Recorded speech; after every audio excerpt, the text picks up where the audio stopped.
Hi hello welcome back to my YouTube channel. I hope ಎಲ್ಲರೂ ಚೆನ್ನಾಗಿದ್ದೀರಾ ಅಂತ ಭಾವಿಸ್ತಾ ಇದ್ದೀನಿ. ಹಾಗೆ ಸಬ್ಸ್ಕ್ರೈಬ್ ಮಾಡಿ, ಲೈಕ್ ಮಾಡಿ, ಕಮೆಂಟ್ ಮಾತ್ರ ಮಾಡೋದನ್ನು ಬರಿಬೇಡಿ.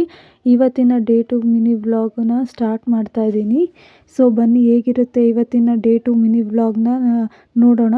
ಸೊ ಇವತ್ತು ಕಾಲೇಜ್ಗೆ ಹೋಗಿದ್ದೆ ನಾನು. ಹೋಗಿ ಏನೇನೆಲ್ಲ ಮಾಡಿದೆ ಅಂತ ಹೇಳ್ತೀನಿ ಮುಂದಕ್ಕೆ, ಬನ್ನಿ ನೋಡೋಣ. ಸೊ ನೋಡಿ, ಇವತ್ತಿನ ನನ್ನ ಔಟ್ಫಿಟ್ ಇದು. ಕಾಲೇಜ್ಗೆ ಹೋಗಬೇಕಿತ್ತು. ಸೊ ಎಕ್ಸಾಮ್ ಇತ್ತು ಇವತ್ತು. ಎಕ್ಸಾಮ್ ಮುಗಿಸ್ಕೊಂಡು ಬೆಳಗ್ಗೆ 5:15ಗೆ ಎದ್ದು ಎಳ್ಬತ್ತಿ ಎಣಿಸಿ ಆಮೇಲೆ ಎಕ್ಸಾಮ್ ಮುಗಿಸ್ಕೊಂಡು ಬಂದು ಇವಾಗ ಮಾಡ್ತೀನಿ.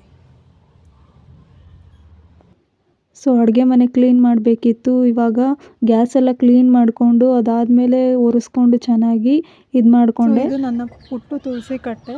ನಾನು ಅಲ್ಲಿ ಇಡೋಕ್ಕೆ ಜಾಗ ಇಲ್ಲ ಅಂತ ಈ ಥರ ಸುತ್ತ ಎಲ್ಲ ಈ ಕಡೆ ಹುಲ್ಲು, ಹಸು ಈ ಥರ ಎಲ್ಲ ಇದೆ. ಸೊ ಅದಾದಮೇಲೆ ಸಾಯಂಕಾಲ ಆಯಿತು. ತುಳಸಿ ಕಟ್ಟೆ ಕ್ಲೀನ್ ಮಾಡಬೇಕಿತ್ತು. ಕ್ಲೀನ್ ಮಾಡಿಕೊಂಡು ಅರಿಶಿನ ಕುಂಕುಮ ಇಟ್ಕೊಂಡು ಬೊಟ್ಟು ಇಟ್ಕೊಂಡು ಆದಮೇಲೆ ಪೂಜೆ ಮಾಡಿಬಿಟ್ಟು ಬಂದೆ. ಸೊ ಇವತ್ತು ನಾನು ಅನ್ನ ಸಾಂಬಾರು ಮಾಡ್ತಾಯಿದ್ದೀನಿ ಅಡುಗೆಗೆ. ಸೊ ಸಾಂಬಾರು ಆಗಿದೆ. ಸ್ವಲ್ಪ ಉಪ್ಪು ಹಾಕ್ಕೋತಾ ಇದ್ದೀನಿ. ಉಪ್ಪು ಹಾಕ್ಕೊಂಡು ಸ್ವಲ್ಪ ಸಾಂಬಾರು ಕುದಿ ಇಡೋಕ್ಕೆ ಇಡ್ತಾಯಿದ್ದೀನಿ. ಈ ಕಡೆ ಒಗ್ಗರಣೆಗೆ ಇಡ್ತೀನಿ. ಐ ಹೋಪ್ ಯು ಗೈಸ್ ಇವತ್ತಿನ ವ್ಲಾಗ್ ನಿಮಗೆ ಇಷ್ಟ ಆಗಿದೆ ಅಂತ ಭಾವಿಸ್ತಾ ಇದ್ದೀನಿ. ಇವತ್ತಿನ ಈ ವ್ಲಾಗ್ ನಾನು ಇಲ್ಲಿಗೆ ಎಂಡ್ ಮಾಡ್ತಾ ಇದ್ದೀನಿ. ಓಕೆ ಬಾಯ್.